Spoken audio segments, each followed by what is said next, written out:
ونعوذ بالله من شرور أنفسنا ومن سيئات أعمالنا من يهده الله فلا مضل له ومن يضلل فلا هادي له ونشهد أن لا إله إلا الله وحده لا شريك له ونشهد أن سيدنا ومولانا محمدا عبده ورسوله صلى الله تعالى عليه وعلى آله وصحبه وبارك وسلم تسليما كثيرا. أما بعد فأعوذ بالله من الشيطان الرجيم. بسم الله الرحمن الرحيم. لو أنزلنا هذا القرآن على جبل لرأيته خاشعا متصدعا من خشية الله. صدق الله العظيم. مقتل کی طرف اب جاتے ہیں اے موت تیرے لرچون کے ہم. مقتل کی طرف اب جاتے ہیں اے موت تیرے لرچون کے ہم. لے جام شہادت پیتے ہیں ساقی کی ادا پہ جھوم کے ہم. ہم شمع یقین کے پروانے شعلوں سے محبت کرتے ہیں. اے عزیز ہماری راہوں سے ہٹ موت کی عزت کرتے ہیں.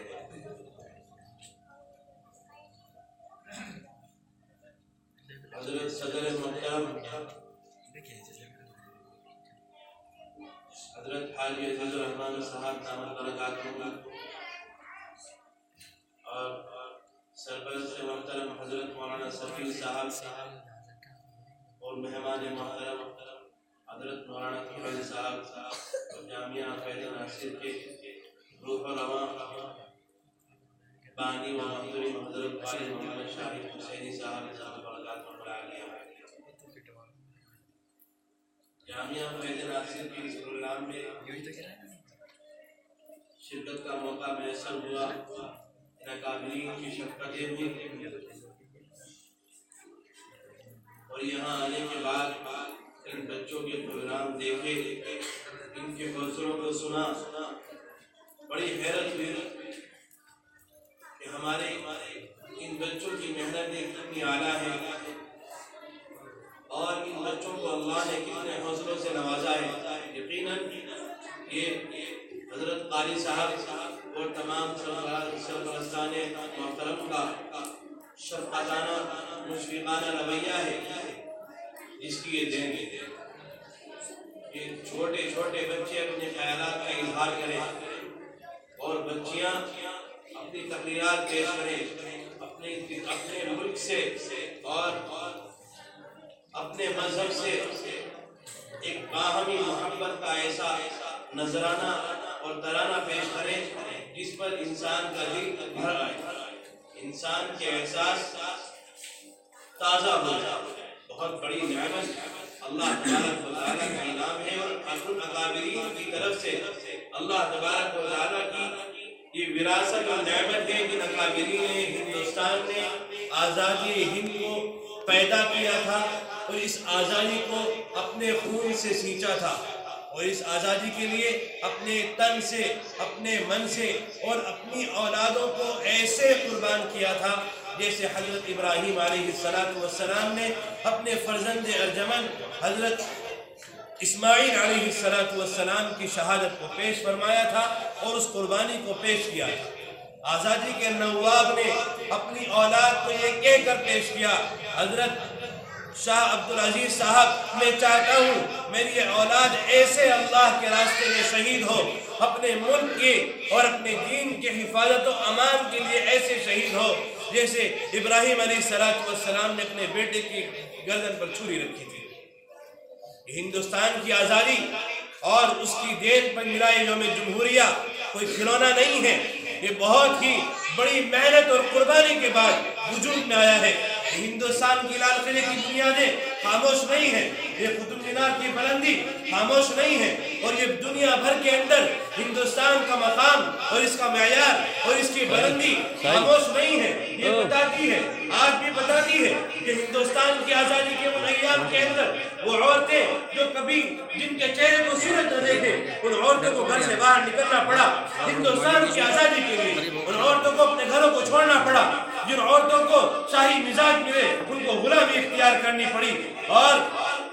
سلطان ٹیپو شہید رحمت اللہ علیہ کی جب شہادت ہوئی 1799 میں، انگریز نے کھڑے ہو کر کہا آج ہندوستان کے ہم مالک ہیں، آج ہندوستان ہمارا غلام ہے، اس وقت کھڑے ہو کر کوئی جرأت کرنے والا نہیں تھا جو یہ کہتا کہ آج ہندوستان کی آزادی ذمہ ہے ہندوستان کے باشندگان کا، یہ ذمہ ہے ہندوستان کے مسلمان کا، یہ فرض ہے ہر مسلمان پر کہ اپنے ملک کی امان کے لیے، اپنے ملک کی آزادی اور حریت کے لیے کھڑا ہو، اپنی جان کو، اپنے مال کو، اپنے خون کو، اپنی اولادوں کو، اپنی گھر بار کو، اپنی نسلوں کو لگائے ہندوستان کو آزاد کرائے۔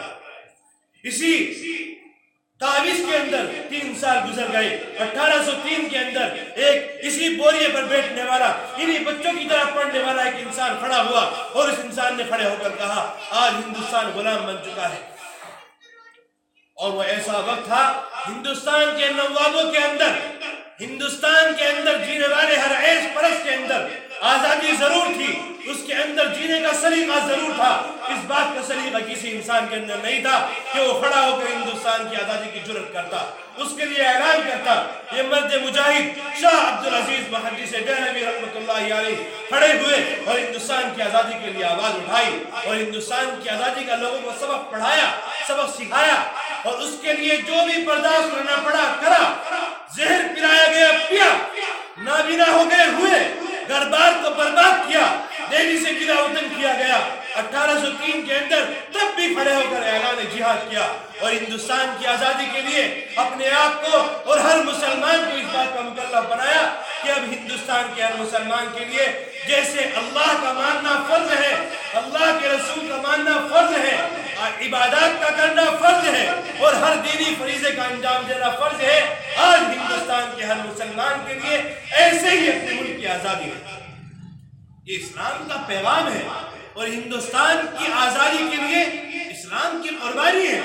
جب تک اسلام کو ماننے والے اور علماء کرام کا طبقہ کھڑا نہیں ہوا، اس وقت تک کوئی سلیقہ رکھنے والا نہیں تھا کہ ہندوستان کی آزادی کی بات کرتا۔ یہ علماء کرام کھڑے ہوئے،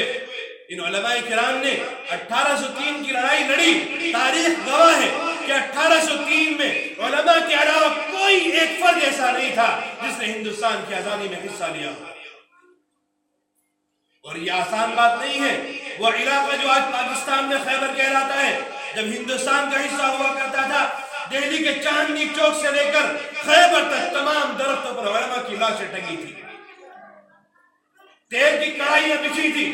ان کو ڈالا جاتا، ان کو جلایا جاتا، 40 علماء کو لٹایا جاتا انگاروں پر، ان کو بھونا جاتا اور 40 علماء کھڑے ہو کر دیکھ رہے ہوتے۔ ان سے کہا جاتا کہ تم تمام انگریز کی غلامی کو قبول کر لو اور ہم آپ کو نہیں جلائیں گے، ورنہ جیسے یہ جل رہے ہیں آگے تم بھی جلائے جاؤ گے۔ لیکن ان علماء کا اپنے وطن سے، اپنے ملک سے محبت کا ایک مقام تھا، محبت کا ایک معیار تھا، اور اپنے دین کی بنیاد پر اپنے ملک کے لیے ایسے کھڑے تھے کہ 40 کے بعد 40 شہید ہوتے رہے، لیکن کسی نے انگریز کی غلامی کو قبول نہیں کیا۔ یہ دوسری شہادت اور دوسری لڑائی 1857 کے اندر ہوئی، جس کے اندر محض مسلمان شریک ہوا۔ ہندوستان کا کوئی مذہب، ہندوستان کی کوئی مذہبی جماعت اس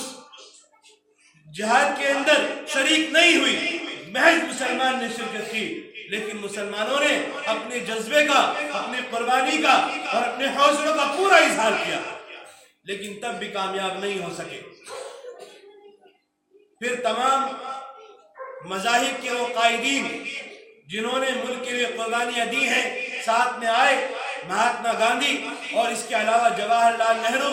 اور تمام وہ حضرات جو اس ملک کی آزادی کے اندر سر فہرست ہیں، وہ تیسرے جہاد کے اندر مسلمانوں کے ساتھ شریک ہوئے اور تمام مذاہب نے متحدہ طور پر 1947 کا جہاد کیا۔ اور اس کے بعد اللہ تبارک و تعالیٰ نے ہمارے اس ملک کو اس آزادی سے نوازا، اس اجتماعیت کے بعد تو تمام مذاہب کی اجتماعیت سے وجود میں آئی۔ میرے محترم بزرگ دوستو عزیزو، اس کے بعد جب یہ آزادی وجود میں آئی تو ہندوستان کے قائدین نے، تمام مذاہب کے قائدین نے ایک اصول بنایا، ایک اصولی خاکہ تیار کیا جس کو سیکولرزم کے نام سے جانا جاتا ہے، اور یوم جمہوریہ پر ہندوستان کے قانون کو تمام مذاہب کو برابر کرنے کے ساتھ ہندوستان کو ایک سیکولر ملک بنایا گیا، اور اس تمام آزادی کی قربانی کے بعد جو تقریباً 1799 سے لے کر 1947 تک کا ایک لمبا طویل عرصہ اور وقفہ ہے، اور سارا خون سے لبریز ہے، اس قربانی کے بعد یہ یوم جمہوریہ نصیب ہوا، اور تمام مذاہب کی متحدہ قائدین کی جماعت نے جیسے یہ سیکولر دستور بنایا تھا، اسی طریقے سے جہاں ان کا اتحاد اس سیکولر کو بنانے میں شامل تھا، آج ہندوستان محتاج ہے، آج ہندوستان ضرورت مند ہے کہ آج اس سیکولر دستور کو ہندوستان کے تمام مذاہب ایسے ہی قبول کریں جیسے بنانے والوں نے اپنی محبت سے بنایا تھا۔ تو انشاءاللہ اللہ کی ذات سے امید ہے یہ بچے جو آج بچے ہیں، کل انشاءاللہ اس ملک کے اندر امن و امان کے پھول بنیں گے، ترقیات کا راستہ بنیں گے، اور انشاءاللہ اس ملک کو اس اعلیٰ ترین مقام سے نوازیں گے کہ محبتوں کا گہوارہ ہوگا، ایک محبت کا چمن ہوگا، اور ہر رنگ کے، ہر خوشبو کے گلستہ میں پھول ہوں گے۔ اور اللہ تبارک و تعالی ہمارے ملک کو نظر بد سے محفوظ فرمائے، اور تمام فتنوں سے اللہ اس کو محفوظ فرمائے۔ اکابرین کی قربانیوں کو، ان کی خون کی شہادتوں کو اللہ تعالیٰ قبول فرمائے، اور اس کے برکت سے، اس کے ذریعے سے اللہ تعالیٰ اس ملک کی حفاظت فرمائے، ہر شر سے، ہر فتنے سے، ہر فرقہ پرستی سے اللہ تبارک و تعالیٰ اس ملک کو آب و تاب کے ساتھ باقی رکھے، اور ان اداروں کے تمام بچوں کو اللہ تعالیٰ صرف روح عطا فرمائے، ان کو ترقیات سے نوازے، اس ادارے کو ترقیات سے نوازے، اور اللہ تبارک و تعالیٰ حضرت قاری محمد شاہی صاحب حسینی دامت برکاتہم العالیہ کو بھرپور نعمت عطا فرمائے، جزائے خیر عطا فرمائے اس محنت کے لیے۔ وآخر دعوانا الحمدللہ رب العالمین۔